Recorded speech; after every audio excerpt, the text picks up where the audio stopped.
میں نے کہا طلاق تو خیر غصے میں ہی ہوتی ہے، لیکن مرد غصے میں طلاق دیتا ہے، غصے میں ہی دیتا ہے، لیکن ایک سوال میرے ذہن میں ہے، مرد کو غصہ کون دلاتا ہے؟ ایسے تو نہیں تھا نا کہ ریڑی والے سے ٹکر ہوگی تو گھر آ کے بیوی کو طلاق دے دی، یہ تھوڑی ہوتا ہے کہ باہر اس کی جو ہے وہ موٹر سائیکل کسی کے ساتھ ٹکرا گئی تو اس نے کہا مجھے غصہ چڑھ گیا تو میں گھر آ کے غصے، طلاق غصے میں ہوتی ہے، پر غصہ کون دلاتا ہے؟ وہ بات ایسی کرتی ہے، اتنی سخت بات کرتی ہے۔ ایک ہمارے بزرگ ہے شاہ صاحب، تو میرے پاس اپنے ایک عقیدت مند کا کیس لے کر کے آ گئے،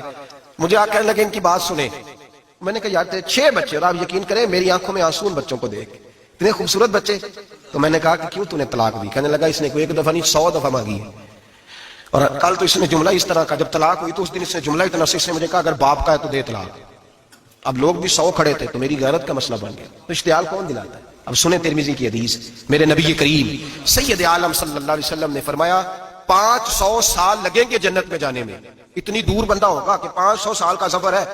اتنی پہلے جنت کی خوشبو آنے لگ جائے گی۔ ترمذی میں میرے نبی پاک نے فرمایا جس بی بی نے زندگی میں ایک مرتبہ بھی اپنے خاوند سے بغیر شرعی وجہ کے بد مذہب ہو گیا، بد عقیدہ ہو گیا، اس کے مزاج میں کردار میں گندگی آ گئی، بغیر وجہ شرعی کے اگر کسی عورت نے زندگی میں ایک مرتبہ بھی اپنے خاوند سے طلاق کا مطالبہ کیا تو اللہ اس بی بی کو جنت کی خوشبو بھی نہیں دے گا، ایک مرتبہ بھی۔ اور جو روز کہے دن میں 6 مرتبہ کارفارت 6 معنی دار، یہ حدیث رٹائیں عورتوں کو، انہیں سمجھائیں کہ گھر ٹوٹ جائے گا جس دن اس نے دے دی۔ اور یاد رکھیں شیر آ گیا، کسی نہ کسی دن شیر آ بھی جاتا ہے، یہ نہ سمجھے کہ روز حوصلہ کرتا ہے تو خدا جانے کیا بنے گا، کسی نہ کسی دن شیر بس الشیطان جاسم علی قلب ابن آدم، شیطان چمٹ گھر ٹوٹتا ہے، اس لیے کہ نہ مرد حوصلہ کرتا ہے نہ عورت حوصلہ کرتی، تھوڑا سا حوصلہ پیدا کریں۔ اور ہاں بیوی اگر کبھی کسی ایسی بات پر بات کرے یا اس کا مزاج ایسا ہو، تلخ ہو،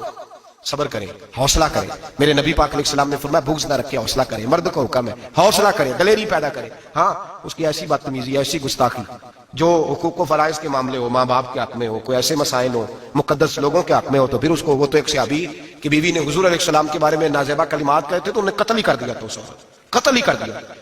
وہ معاملہ اور ہے۔ لیکن اگر اس کے مزاج میں تیزی ہے، اس کی طبیعت اس طرح کی ہے تو پھر مرد برداشت کرے۔ امیر المومنین سیدنا فاروق اعظم صحابہ میں سب سے زیادہ تگڑا اور رسول پسند آدمی، غصے کے لحاظ سے سب سے تگڑے ہیں، جلدی غصہ آتا ہے۔ ایک شخص کہتا ہے میری بھارے تگڑے قبیلے میں شادی ہو گئی، بیوی میری بڑی سخت تھی، اس کے لب و لہجے میں بڑی سختی تھی،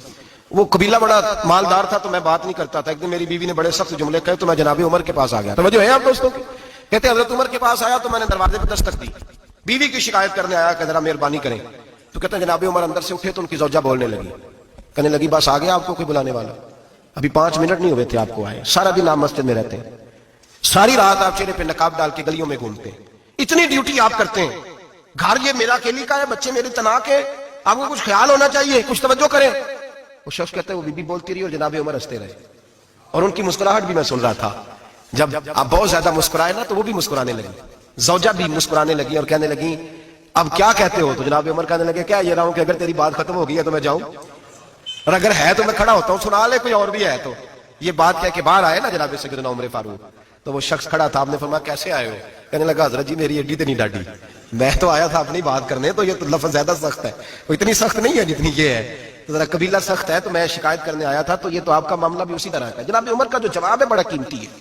آپ نے فرمایا میری بیوی میری ہر طرح کی خدمت کرتی ہے، لفظوں کا وصل دیکھیں، ایسے نہیں کہ بیوی کوئی کام بھی نہ کرے اور مفت کی چڑھائی کرے، وہ بھی درست نہیں ہے۔ فرمایا میری بیوی میری ہر طرح کی خدمت کرتی ہے، میں گھر نہیں ہوتا تو میرے بستر کو پاک رکھتی ہے، کسی کی ضرورت نہیں میرے بستر کو دیکھ بھی جائے، میرے بچوں کو جب میں بستر پہ بلاتا ہوں آتی ہے، میرے بچوں کا خیال رکھتی ہے، میں باہر ہی رہتا ہوں گھر کے، لیکن گھر کی ذمہ داریاں ساری اس نے اپنے کندھوں پہ لے لی ہیں۔ فرمایا میرے مزاج میں جلال ہے، میں روز اونچا بولتا ہوں تو سنتی ہے، میری بیوی ہے نا، میں اس کا لباس وہ میرا لباس ہے، کبھی کبھی وہ اونچا بولتی ہے تو میں بھی سن لیتا ہوں، بیوی جو میری ہے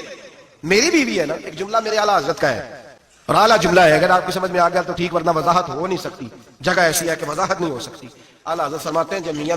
بیوی ہوتے ہیں اس رشتے میں کوئی ان کے پاس وہ کسی کے سامنے نہیں ہوتے، عجیب معاملہ ہے کہ جب جھگڑا کرتے ہیں تو ساری دنیا کو بتاتے ہیں، لڑائی کرتے ہیں تو ساری دنیا کو شامل کر لیتے ہیں، جب تو میاں بیوی تھا تو کوئی شامل نہیں تھا۔ فرمایا تو اس کا لباس ہے، وہ تیرا لباس ہے، تو اپنے جھگڑے میں بھی اب کسی کو شامل ہے، بہت مجبوری بن جائے تو قرآن نے حکم دیا ہے کہ 2 ادھر سے لوگ بلاؤ 2 ادھر سے حکم بلاؤ، وہ بہت